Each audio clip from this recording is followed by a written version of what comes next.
So today I'm joined by Alois Pirker, who is the research director at Aite Group.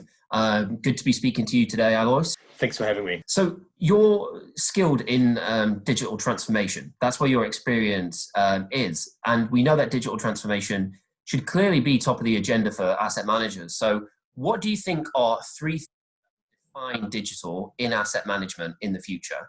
I think the digital side is commonly misunderstood as just being something that is a delivery mechanism of a service or product to the end user or end recipient, being a consumer or being anybody really that is buying your products. The digital veneer is really just one element of this element of this delivery strategy. What we see more and more as a differentiation is the data strategy underneath. Again, I think while we can put client portals and digital front ends out to the market, unless we can provide very specific insights and very targeted impulses for consumers that are actually or again any of the product buyers that they find valuable. I think the strategy falls flat on its face, and that's where we see again a lot of firms really struggle is that data side and the insights, the analytics side of things, and those are the three things. Of course, we need to have a stellar delivery mechanism, but again, the data and the analytics are really elements that are again often not there.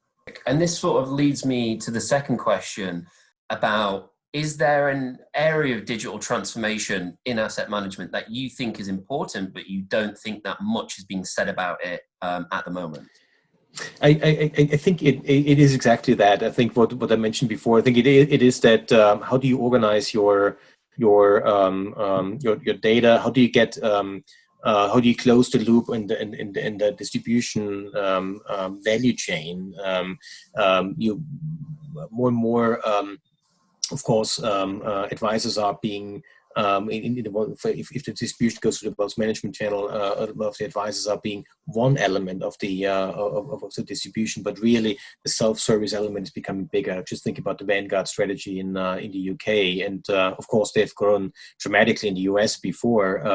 So we see those type of strategies driving a lot more growth for asset managers. We heard, of course, the famous statement from BlackRock that a third of their revenue will eventually come through technology channels. So you see again, I think that those strategies slowly starting to come to life. It's a long journey for firms, but again, I think the classic wholesale model is something that is becoming not anymore the primary channel. Maybe it plays the second fiddle. Maybe it's, again, depending on the firm, more or less important, but it is the data-driven process that needs to be really mastered. And I think, again, firms have struggled with that. Of course, there are some good examples out there, BlackRock being one of them. But for many firms, it is data is always something that is a bit of an elusive quantity, because again, a digital portal, you can look at it, you can see how it is constructed and so on, but data is always something that everybody feels like they have enough of it, but make sense of it is something really hard. And so it's a trial and error thing. It is something that you get it right when the rubber hits the road and you get really traction from it, but it's an uphill struggle for the longest time. So it's really something that that firms have often. You can't just say to somebody, "Hey, I take care of your problems. Implement this, and you're going to be done." No, it's much more involved than that, and it's iterative in nature. So it's really something that is hard to be prescriptive about, and hence is also a lot less being spoken about. And then finally, is there a way for a company to measure how good or effective they are digitally? I think the business KPIs are really the measure that they have to follow. So clearly, I think there's two sides of it. There's one side is, do we get asset flows? Do we see the business results from a monetary perspective? But the second thing is really that satisfaction and the effectiveness of being in front of your end client.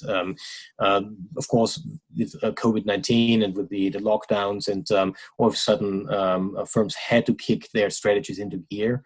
And many firms saw very quickly that their strategies are, when fully relied on, rather flawed. Done a global survey of financial institutions, looking at how have they fared through the lockdown, right? Because of course, trading has been up, so opportunity has been there, but many firms have been struggling with converting the opportunity into business, and that is of course flawed because the digital channels are not well integrated. The straight-through processing on the back end is not happening. The data is not really there to really give the client an incentive to do work with you versus your next competitor over.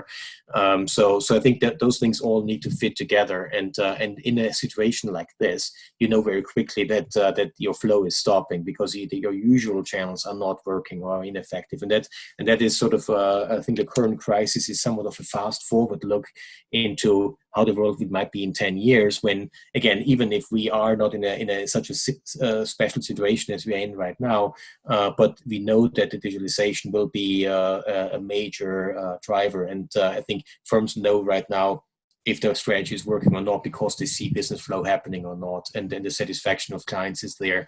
Again, I think the smart firms are taking stock right now. They are having a laundry list of items they need to address, and are getting to work at it, because it is something that, again, it's not just today, it will be tomorrow, that those asks and demands will be there as well. So it's a very almost a sort of a sandbox that firms are finding themselves in, where they can develop requirements and see how well they actually do. Well, some brilliant insight there. Thank you so much for speaking to me, Alois. I'm really looking forward to hearing you speak at Empower later this year on the digital wealth side. But until then, have a brilliant day, and thank you again. Awesome. Thanks, Tom. Appreciate it. Take care. Bye-bye.